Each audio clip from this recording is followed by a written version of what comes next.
Welcome again, everybody, to this evening's satsang, this Gita satsang. And I will have a topic that I'd like to discuss that I find very, very fascinating. My challenge, of course, is when sometimes you think about a topic, and this being a Gita satsang, I think, now how am I going to tie that in with the Gita? And can I find a sloka that might have some relevance to it that can get me started? And I chose in chapter 2, verse 53. This is where Krishna is, of course, speaking to Arjuna. And he says to Arjuna, he says, when your intellect, at present confused by the diversity of teaching in the scriptures, becomes steadfast in the ecstasy of deep meditation, then you will achieve final union with God. And Swamiji, in his commentary, it mentions these words which made me start thinking about this. And he says, confusion results from excessive dependence on reason as the guide to understanding. And I think we live in an age where, yes, we're devotional, but it's somewhat of a rational era. People, I mean, we go by that makes sense, and we respect people that have rational ways of thinking. And of course, it's important to be able to think reasonably and to reason. He says, but then he goes on to say, clarity of intellect comes. It doesn't come by necessarily reason. Clarity of intellect comes by direct soul perception. In other words, if we want to clarify our intellect, we want to be really sharp with it. We have our first instinct is to try to direct that intellect and get all the reasoning perfectly clear philosophically, but we're not ever going to be able to have total clarity until we have direct soul perception. And intuition is this direct perception of truth. Without the intuition, of course, is direct soul perception of something, of a reality, without the intermediary of the senses. It's not the senses don't tell you that. There's just, it's true. There's something you're very clear about it. Now, of course, we have to be careful because people say, oh, I know it's true. But really what they're often saying is, I want it to be true. I feel it's true. And it's not really clear. But in meditation is the tool by which we learn to develop that intuitive sense. And this is what we're doing. We're trying to raise our level when we meditate. We're trying to raise our level of awareness to the realm of what Paramahansa Yogananda called the superconscious realm. And the tool to be able to do that is the intuition. And this is what Master brought, these techniques, in order for us to develop, to go beyond reason. Reason's good. Feelings up, obviously, we need that as well.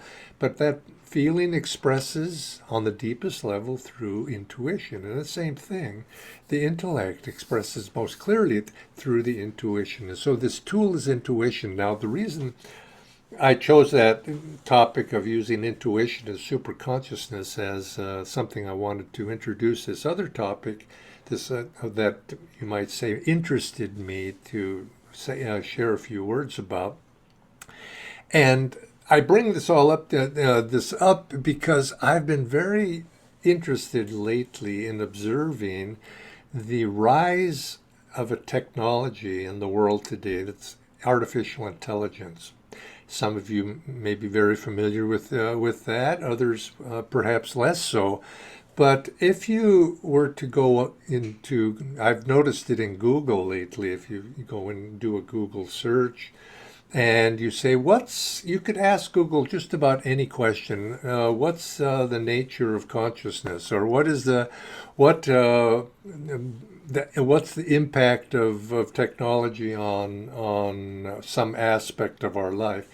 And it'll think a little while, and then right at the top, before it gets into the references of going to these various articles that Google does, there'll be a summary in answer to your question. That summary can be quite extensive even, and that's all generated within a second or so by artificial intelligence. It's able to, and how it works technologically, I have very little idea, comprehension, but I began to notice it. And as I began investigating, I began to see that this is having a tremendous impact on society as a whole. And I think it validates certain points in our spiritual path, and it raises certain questions which people are asking. Now, particularly, I became interested in artificial intelligence, the chat, the various chat programs, is because some of you are acharyas, some of you share these teachings, and some of you have access, as an acharya, you have access to the Ananda Spiritual Library, where we have all of Swamiji's books and books by many other spiritual Ananda authors, many of the works of Master that are all digitalized and put into that library. And we have some very clever Ananda members who are conversant in this technology of chat, and they of artificial intelligence, and they set up a chat program that uses the Ananda library, everything that's in that, thousands of articles, every recorded talk that Swami Kriyananda has given. We haven't finished putting all of those in yet, but they're all transcribed and digitized, and they go in, and the programs can recognize what he said about any subject he's spoken about over the years, and what Master said and what his writings are. And so you go into the library and you go to the chat function, you say, what is intuition, and it makes it a very handy reference library, and it'll then think for about a few seconds, and it'll scrolls out a summary of, according to the teachings of Paramahansa Yogananda and Swami Kriyananda, intuition is, and it just tell you everything based upon what's in the library. See, that's the database for it. Anything that Master Swamiji and other authors that are included in that, and it'll give you the references and where they got it from, and you can ask it anything. I mean, it's what's what's the name, and if there's any reference to it, it'll bring it up and it'll put it into a format that's very useful. Now, I mean, it'll even design a satsang for you, and I didn't use it to do that for this, but it would do that. It'll give you an outline. You could say this, you could say that. So, if you're a teacher and you're doing public presentations, I very much recommend that you explore it. Whether you use it or not is up to you, but they explore the potential, because I find it to be very helpful, not so much in organizing thoughts or giving me thought, but as a reference guide, I said, where did Master say that? What was the context of some phrase that perhaps Swami Kriyananda had used, and I can't find it. And I know it's in the book somewhere, and it would take me a long time to find it. I just ask, and it, boom, tells me.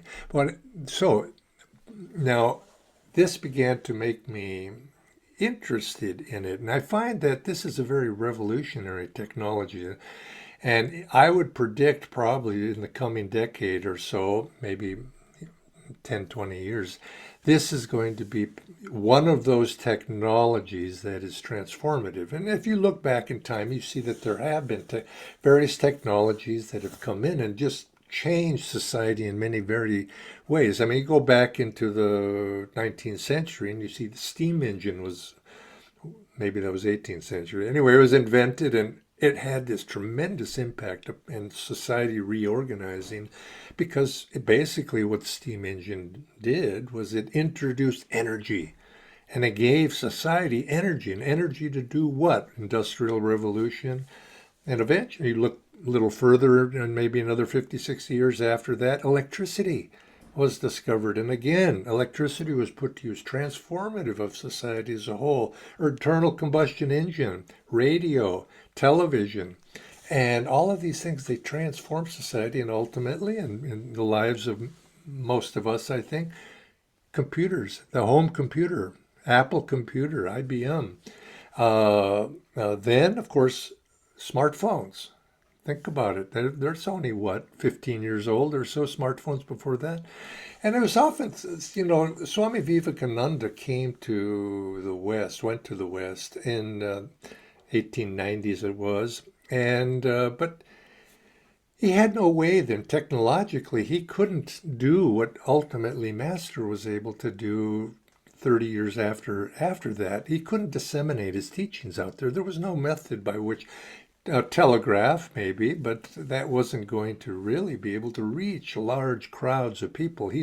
Vivekananda is remembered. He was an impactful, but it was just to a small group of people that he was able to reach. But when Master came, technology had changed. And one of the things that we don't think about is he devised the idea of creating these lessons and getting them out. He could do that because he sent them out by airmail. There was airplanes. He could get those things out, and of course the railroads to some extent, but he could get them out and to people on a regular basis. And he was able then to travel and speak, and even radio came along. And there were new ways to reach people. And this is why Swamiji in his lifetime was always looking for technology. In a sense, he didn't understand how the technology necessarily worked, but he could see the result of that technology. And so he was always getting the latest little gadget. And I used to chuckle about that, but then I began to see he was looking for new ways to reach people. And so here you have a technology that's coming that's going to be, I feel, transformative, had tremendous impacts. And like any technology, it's going to have positive and negative effects. And unfortunately, that's how it always is. Every technology, the new thing comes, is used in positive ways. You're happy, you're excited about it, but it's got a downside too. I mean, ultimately, these things become militarized. People lose their jobs, everything changes.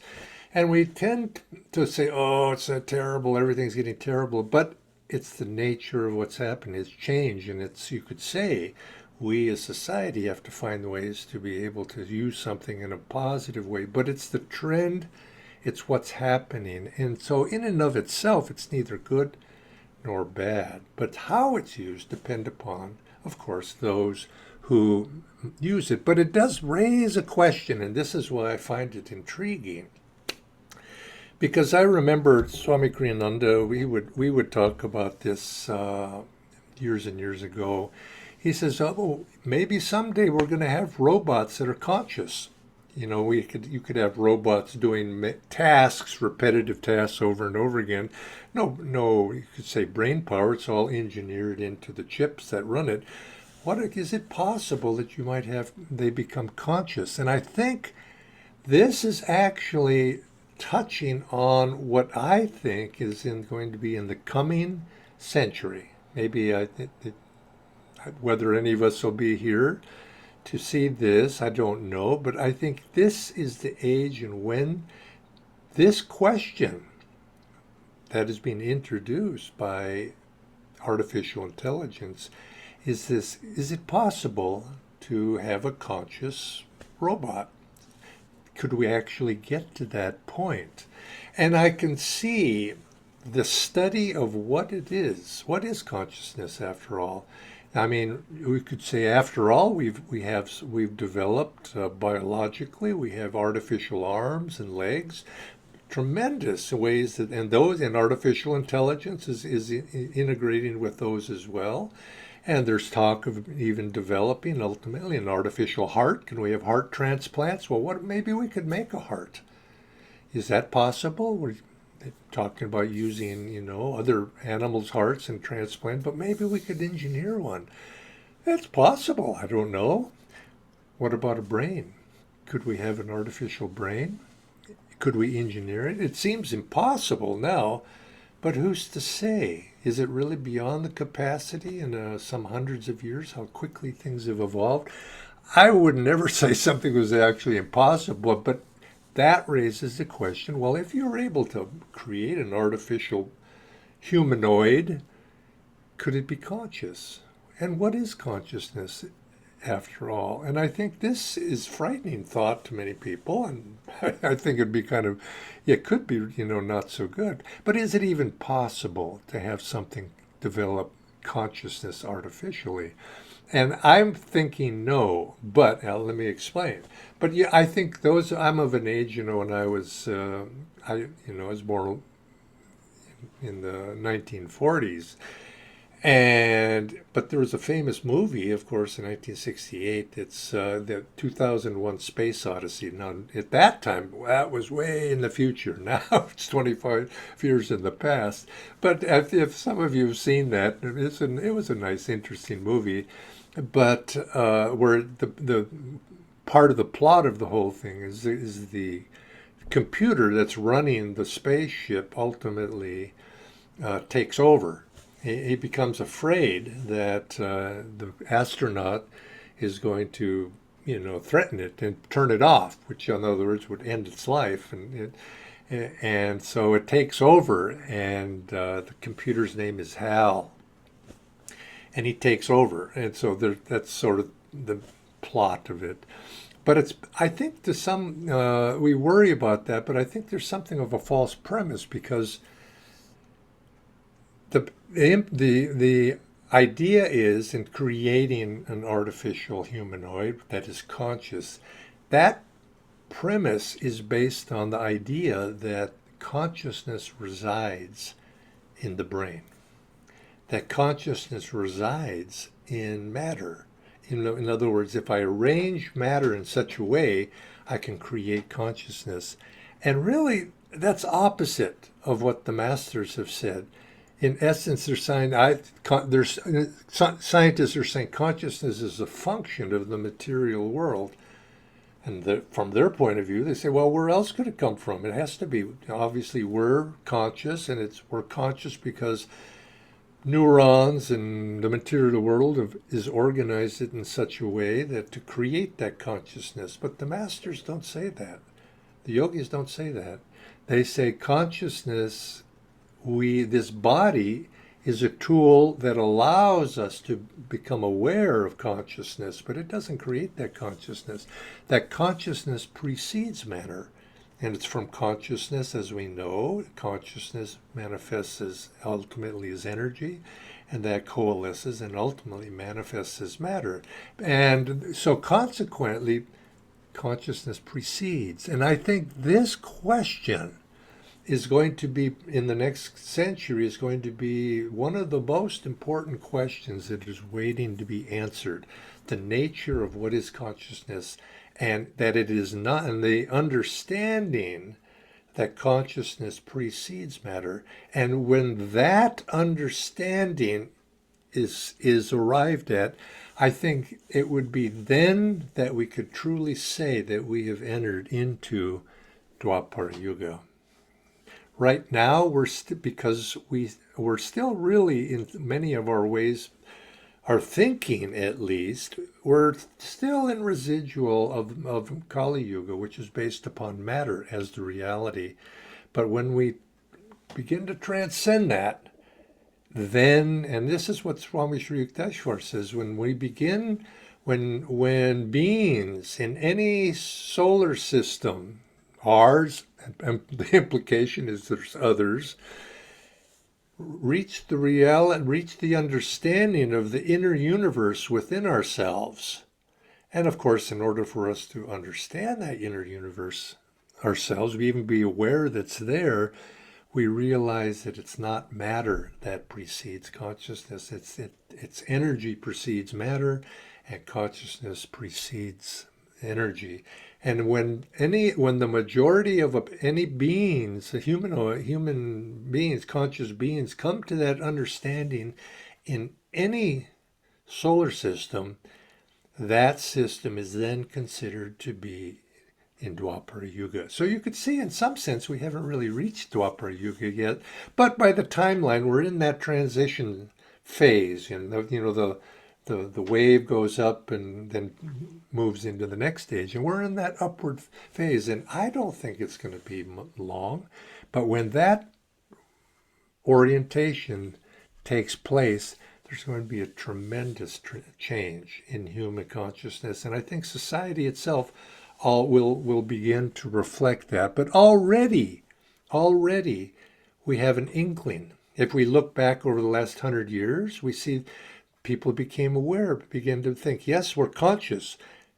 And what is that consciousness? Begin to ask that question. But then we became society, and science itself began to say, well, and this has been an observation for thousands of years. People have wondered, saints have wondered, what happens when we go to sleep? What's dreaming all about? We're alive, but it's not the same as consciousness. So there's other states as well, and now we call that the subconscious mind. We have the conscious mind, we have the subconscious mind. But yet, we don't know about something that transcends that. But the question is there something that transcends this conscious and subconscious state? And that's what Paramahansa introduced, this concept of the superconscious mind. And I think once society, would say it's 100 years from now, comes to that understanding that consciousness precedes matter, people are going to look back and see, Yogananda was saying this so many years ago. And he will then be remembered, as you might say that, the forerunner. The guru, as Swami Kriyananda used to like to see, says he will be remembered as the guru of this Dwapara Yuga age, because that understanding yet isn't. We haven't reached there yet. But this, I can see that this artificial intelligence is starting to be one of those technologies that is raising these questions of what consciousness is. But consciousness, and I chose that reading from the Gita, is it's not just more and more data. Data we think, if I know all of enough data, I can rearrange that and then I can know everything. But that's not really true. It's like you have a deck of cards, 52 cards. There's a quantifiable number of combinations you can make with those cards. But when we're speaking about consciousness, beyond data, beyond logical thinking, where does new information come? Where do new insights arrive from? Where do original insights, new perceptions, new realities, where do they come from? You could say that they exist already, but they don't exist in this realm of consciousness in which we're living right now. They descend.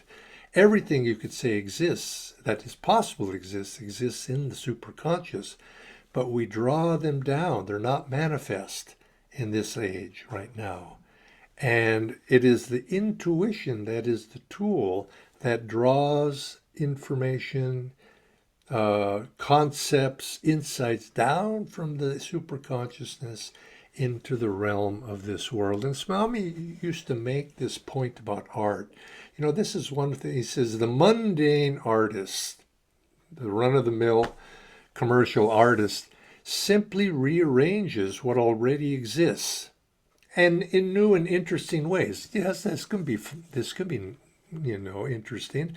And you could also say the mundane scientist simply rearranges all that which is already exists. An artificial intelligence, a computer, however sophisticated, is simply doing that. It's simply rearranging data that already exists, but because there's so much data, you need a supercomputer to be able to assemble it all. And this is helpful. This is what speeds it up. Everything speeds up in this Dwapara Yuga. Everything's going faster. We have access. And this is, of course, why I suggest using, if you're a teacher, you want to find that data quickly and then, put it together. Now, that's not necessarily being creative, you see. You want to be more than that. You want to use your intuition as well. Inspiration you could say, is part of the process of intuition, is bringing something new, drawing it down. But so the great artist, the great scientists, the Einsteins, the Newtons, I mean, in his day, the great artists introduce an entirely new way of seeing something. It didn't exist before. It existed as a potential in the ether, you could say, in the superconscious. We bring that something new, and the great artist expands our perception. And the tool that we use is the intuition. And this tool of the intuition is what we're using and trying to develop when we meditate. True meditation is it's an intuitive process, and the intuition is of the mind, and the intuition is also of the heart. And we try to purify those. And one of the good ways to do this, and you should keep this in mind when we meditate, is to go deep into that, the essence of developing intuition is calmness. We have to begin with that. Then we have to be able to calm the mind, calm the restlessness, of the body, mind, emotions, everything. In pure calmness, intuition flowers. And then that intuition, if we open ourselves to that intuition and we pray and appeal with our heart's love, it descends, and we're given guidance. Intuitive guidance comes to us when we open ourselves in that calmness. So from the little practical sense of our little selves, or how to live our lives, how to solve our problems, we need to develop the intuition. And we do that through meditation, through sitting in the calmness, and then making that heart's appeal of offering ourselves up to that, to receive, opening ourselves, removing those blockages, which is what restlessness is, the blockages. Remove that to be able to receive that guidance. And however we appeal, we find that guidance comes in that particular form. The Einsteins of the world, he had a certain guidance he wanted, and it came to him that way. We might want to have guidance in other ways, just very simple ways. And this is what we do when we meditate. In our lives, then, we begin to realize that this is how I can improve my life. This is how I can and develop myself. And you find this is the process by which we're attuning ourselves to a higher level, that super consciousness. And this is the concept that Master brought in, and he introduced it. Now it's a universal principle, but you could say he began to find a way. He began to find a way to use language to be able to convey this concept, which most people don't understand now, but will come in the ages ahead to understand.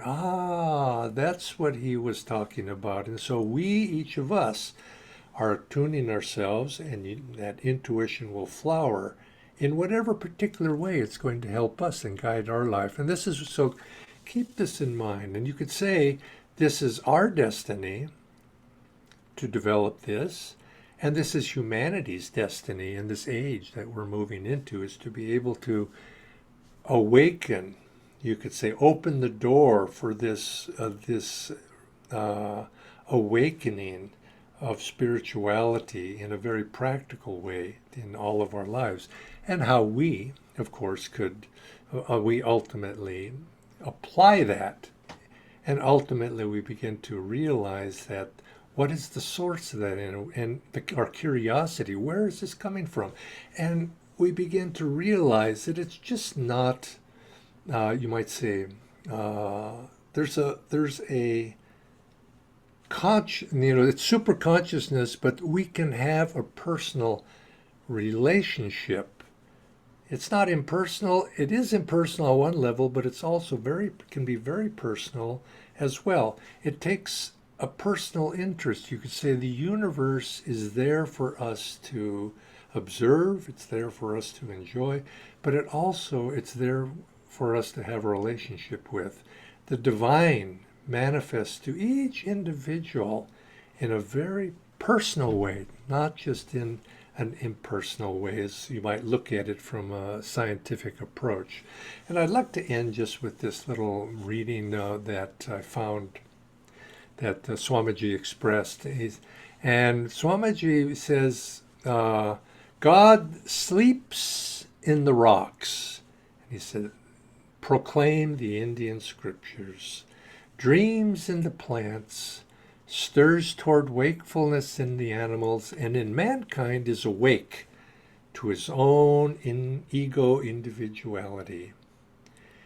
Then he goes on to say, in the enlightened sage, finally, he awakens to the full reality of who he truly is. In his infinite self, God cannot be defined in terms of any specific manifestation, nor indeed in terms of their sum total. He is beyond all possibility of definition. The Bhagavad Gita states this point clearly. Though I manifest myself in all things, I am identified with none of them. So God bless all of you. These are just a few thoughts that I thought I'd share for you to ponder. I ponder them, and perhaps you find them interesting as well to ponder. And let's pray together. Divine Mother, great masters, beloved gurus, come into our hearts with thy presence, thy living presence. Guide us through our intuition to follow the right path in all that we do.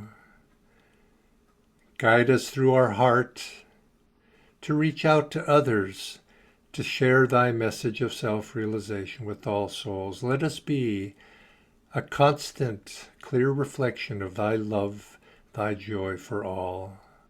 Om Shanti, Shanti, Shanti. Om Guru.